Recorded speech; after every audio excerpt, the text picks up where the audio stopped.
ನನ್ ಜೀವನದ ಅದ್ಭುತ ಕ್ಷಣ ಇದು. ನನ್ ಮರು ಹುಟ್ಟು ಅಂತಾನೆ ಹೇಳ್ಬೋದು. ಅಷ್ಟು ಖುಷಿ ಆಗ್ತಿದೆ ನನಗೆ. ಸಿಂಧು, ತುಂಬಾ ಥ್ಯಾಂಕ್ಸ್ ಕಣೆ. ಅಥರ್ವ ಕಾರಲ್ಲಿ ಬರ್ತಾ ಎಲ್ಲ ವಿಷಯನೂ ಹೇಳ್ದ. ನೀನ್ ನನಗೋಸ್ಕರ ಎಷ್ಟೆಲ್ಲ ಕಷ್ಟಪಟ್ಟಿದ್ಯಾ. Thank you Sindhu, thank you.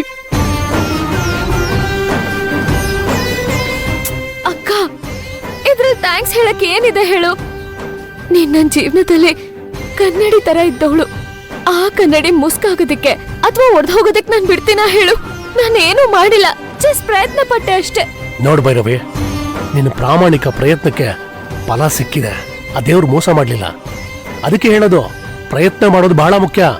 ಗೆದ್ರೆ ಖುಷಿ, ಇಲ್ಲಾಂದ್ರೆ ಅದೊಂದು ಅನುಭವ ಆಗುತ್ತೆ. ಹೌದು ಅಂಕಲ್, ನಮ್ ನಿಸ್ವಾರ್ಥ ಕೂಗು ಆ ದೇವ್ರಿಗೆ ಕೊನೆಗೂ ಕೇಳಿಸ್ತು. ನನಗಂತೂ ತುಂಬಾ ಖುಷಿ ಆಗ್ತಿದೆ.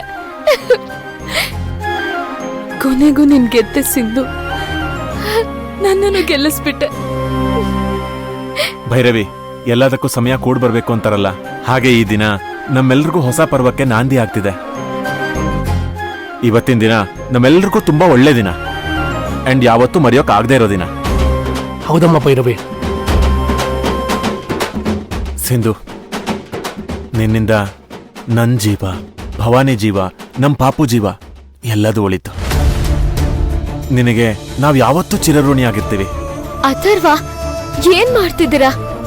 ನೀವ್ ಹಾಗೆಲ್ಲ ಕೈ ಮುಗಿಬಿಡಿ ಪ್ಲೀಸ್. ನನ್ನ ಅಕ್ಕನ್ ಜೀವನ ಸರಿ ಹೋಗ್ಬೇಕು, ಅವ್ಳು ಖುಷಿಯಾಗಿರ್ಬೇಕು ಅನ್ನೋದಷ್ಟೇ ನನ್ನ ಯೋಚನೆ ಇತ್ತು. ಅದಕ್ಕೇನ್ ಬೇಕೋ ಅದನ್ನ ನಾನ್ ಮಾಡ್ದೆ ಅಷ್ಟೇ. ಆದ್ರೂ ನಿನ್ನಂತವ್ರು ಈ ಜಗತ್ತಲ್ಲಿ ಸಿಗಲ್ಲ ಸಿಂಧು. ಕೇವಲ ತಮ್ಮ ಜೀವನನ ರೂಪಿಸ್ಕೊಳ್ಳೋಕೆ ನಾನು, ನಮ್ದು ಅನ್ನೋ ಸ್ವಾರ್ಥ ಜನರ